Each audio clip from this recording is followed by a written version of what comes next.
నమస్తే సార్. శ్రీమాత్రే నమః. సార్ మీరు వినే ఉండుంటారు మొన్న లాస్ట్ టైం ఫ్లడ్స్కి అయోధ్యలో మెయిన్ గర్భగుడిలోకే వాటర్ వచ్చాయని కొన్ని వార్తలు వచ్చాయి. అవునమ్మా. అంటే వీటిని ఎలా చూడొచ్చు అంటారు? లైక్ అంటే మనకి ఇప్పుడు కూడా ప్రాచీన గుడులు దానికి సంబంధించి ఉన్నాయి. ఇట్లా ఏదన్నా ప్రస్తుతము కట్టడాల ప్రాబ్లం అంటారా, లేకపోతే ఎలా చూడొచ్చు సార్ దీన్ని? అలా కాదమ్మా, ఇక్కడ ఫస్ట్ ఆఫ్ ఆల్ మనం లాస్ట్ టైంలో చాలా వీడియోలో కూడా చెప్తూ వస్తున్నాం. శని వక్రించాడు, కుజుడిని చూస్తున్నాడు, వాళ్ళ వాతావరణంలో సమతుల్యత అనేటువంటిది తగ్గింది అని చెప్పుకున్నాం. ఈ పర్టికులర్గా 15 days మరింత ఎక్కువగా ఉంటుంది అని. ఓకే. అందుకే మీరు ఇంకో గమనించినట్లయితే రాశిచక్రంలో ఇప్పుడు ఉండేటువంటి గోచారంలో ఈ కుంభరాశిలో, మీనరాశిలో, మేషరాశిలో 3 పాపగ్రహాలు. ఇటువైపు అంటే కుంభ, మీన, మేషరాశిలో శని, రాహు, కుజుడు. ఇటువైపు చూసుకుంటే ఇవి ఒక 4 శుభగ్రహాలు. అంటే వృషభంలో గురువు, మిథునంలో బుధుడు, అండ్ మన కర్కాటకంలో శుక్రుడు, అండ్ మిథునంలో రవి. అంటే ఇటు 3 పాపగ్రహాలు, ఇటు 3 శుభగ్రహాలు ఉన్నప్పుడు అందులో పర్టికులర్గా మైథుని జ్యోతిష్యం అని ఉంటుంది, ముండేన్ ఆస్ట్రాలజీ. ఈ ముండేన్ ఆస్ట్రాలజీ పరంగా మనం ఈ శని ఎప్పుడైతే కుజుడిని చూడవద్దాం మొదలుపెట్టాడో కొన్ని 2-3 నెలలు చెప్తూనే ఉన్నాం మనం. ఆ విషయం కలిసినప్పుడు కూడా చెప్పాం, అయ్యా ఇది కొంచెం గొడవలకి ఎక్కువ దారితీస్తుంది, 2 వర్గాలుగా విడిపోయి 2 వర్గాల మధ్యన పెద్ద పెద్ద పోర్లు వస్తాయి, అట్లాగే జరుగుతుంది, మీరు గమనించండి. అదేవిధంగా ఈ యొక్క వాతావరణంలో సమతుల్యత అనేటువంటిది లోటు అవుతుంది. ఇంత వర్షాకాలం వస్తున్నప్పటికీ ఇంకా ఎండలు కనబడ్డాం, అప్పుడప్పుడు ఎండ అనిపించడం, ఇదేంటి ఎండాకాలంలో ఎండ ఉంది అనిపించడం, ఒకటేసారి సడన్గా వర్షం పడడం. అంటే ఈ సడన్ ఇన్సిడెంట్కి శని కుజులు కారకులు అవుతారు. మైథుని జ్యోతిష్యం అని ఉంటుంది. అందులో ఏంటంటే పర్టికులర్గా మీకు ఏదైనా ఒక సంఘటన జరగాలి లైఫ్లో అంటే లైఫ్లో ఇన్ సెన్స్ పర్సనల్ చాట్ కాకుండా ఈ యొక్క గోచారంలో మీకు సంఘటనలు ఉన్న పరిస్థితుల కంటే విరుద్ధంగాను, ఆశ్చర్యపరిచేలాగాను, లేకపోతే ఇది అసలు ఎప్పుడు కనీవిని ఎరుగినటువంటి సిచ్యువేషన్స్ జరిగాయి అని చెప్పుకోవాలి అంటే ఈ శని కుజుల ద్వారానే వస్తుంది. అందుకని ఈ శని కుజులు ఇద్దరు కూడా ఈ వీక్షణ అంటే శని మీకు కుంభంలో ఉండి వక్రించి కుజుడిని చూస్తున్నాడు. ఓకే.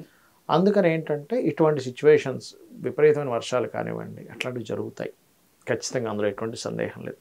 అయితే ఆలయాల్లోకి వర్షం రావడము ఇవన్నీ కూడా ఒక నిమిత్తము అంటారు దీన్ని. శాస్త్రంలో మనకి రామాయణ మహాభారతాలు కనుక తీసుకున్నట్లయితే అందులో కూడా చెప్తాడు, మనకి ద్రౌపది వస్త్రాభరణం జరిగినప్పుడు బయట వాతావరణం మొత్తం మారిపోతుంది. అంటే ఏంటి, అగ్నిజ్వాలలు ఎదగడం ఇవ్వడం కానీ, నక్కల అరుపులు కానీ, ఇవన్నీ చూసి ధృతరాష్ట్రుడికి భయం వేస్తుంది. భయం వేసి ఆ యొక్క పాంచాలి ఆవిడ ఎవరైతే ఉందో ఆవిడకి పిలిచి, అమ్మ నేను నీకు 2 వరాలు ఇస్తున్నా అంటాడు. ఎందుకు ఈ గొడవ, ఇదంతా చూస్తే దుశ్శకునాలు కనిపిస్తుంది. ఏం దుశ్శకునాలు అంటారు, వరాలు ఇస్తున్నాను నేను నీకు, నువ్వు కోరుకో అంటే అప్పుడు ఆవిడ వాళ్ళు 5 భర్తలు ఎవరైతే ఉంటారో వాళ్ళు బానిసత్వం నుంచి విడుదలవ్వాలని, తన విడుదలవ్వాలనేటువంటి కోరుకుంటుంది. అయితే 3వ వరం కూడా ఇస్తానంటే క్షత్రియుడికి 2 వరాలేనట తీసుకోవాలి, 2 కంటే ఎక్కువ తీసుకోలేదు. వైశ్యుడు 1 వరమే తీసుకోవాలట. వైశ్యుడికి 2వ వరం పనికిరాదు. ఎందుకంటే వైశ్యుడు చాలా తెలివిగా అడుగుతాడు. 1 వరం ఇస్తేనే ఎట్లా కోరుకుంటాడంటే, మా ముని మనవడికి ఒక పెద్ద 7 అంతస్తుల బంగ్లా మీద బంగారు పల్లెల్లో అన్నం తినిపిస్తుండాలని కోరుకుంటాడు. ముని మనవడికి అంటే ఏంటి, ఇతని ఆయుష్ ఎక్కువ ఉండాలి. 7 అంతస్తుల బిల్డింగ్ అంటే ఏమిటి, బోల్డ్ అంత ఆస్తి వచ్చేసింది. బంగారు పల్లెల్లో అన్నం తినిపిస్తున్నామంటే ఎంతో ఆస్తి ఉంటే కానీ తినిపించలేము. అంటే ఏంటి, సంపద అన్నీ వచ్చేసేది. అందుకని చాలా తెలివైన వాళ్ళకి ఇప్పుడు 1 వరం అట. క్షత్రుడికి 2 వరాలట. క్షత్రియ స్త్రీ 2 వరాలే కోరుకోవాలి, 3వ వరం కోరుకోకూడదని చెప్తుంది.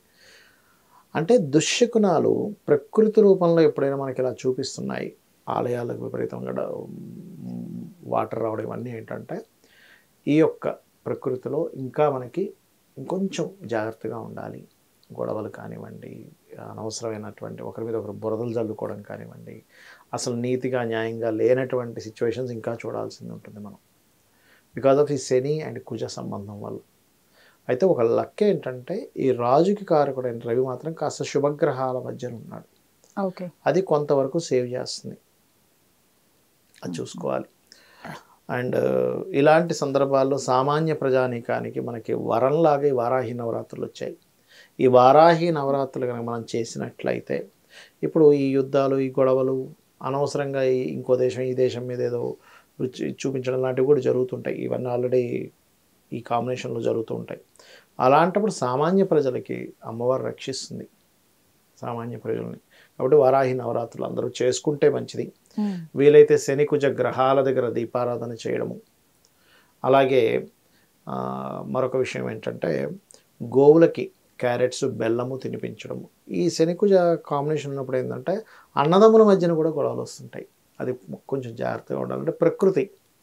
ఇప్పుడు చూడండి అమ్మా, భార్యాభర్త గొడవ పడుతున్నారు, వాళ్ళిద్దరి మధ్య పర్సనల్గా ఏముండదు, ఎవరో మధ్యవర్తి వచ్చి ఏదో చెప్తారు, లేకపోతే మధ్యవర్తి వచ్చి ఏదో మాట్లాడిస్తాడు, ఎక్కిస్తారు.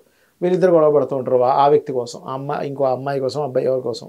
వీళ్ళిద్దరి మధ్యన అడిగితే మా ఇద్దరి మధ్యన మేము చాలా బాగుంటామండి, వాళ్ళ వల్ల మా గొడవ వచ్చిందండి అంటుంటారు. అలా ఏంటంటే అన్నదమ్ముల మధ్యన కూడా గొడవనిస్తుంది ఇది. పెద్ద పెద్దవి ఏమైనా ఇప్పుడు చూడండి, యుద్ధ సంబంధించినటువంటి వాతావరణము. అండ్ ముఖ్యంగా ఏంటంటే వాటర్ ప్లానెట్ అయినటువంటి సాటర్న్, కోల్డ్ని ఇచ్చే సాటర్న్ అగ్నితత్వ గ్రహాన్ని కనెక్ట్ చేసుకుంది. అందుకని జాగ్రత్తగా ఉండాలని చెప్తూ ఉంటారు. Thank you. శ్రీమాత్రే నమః.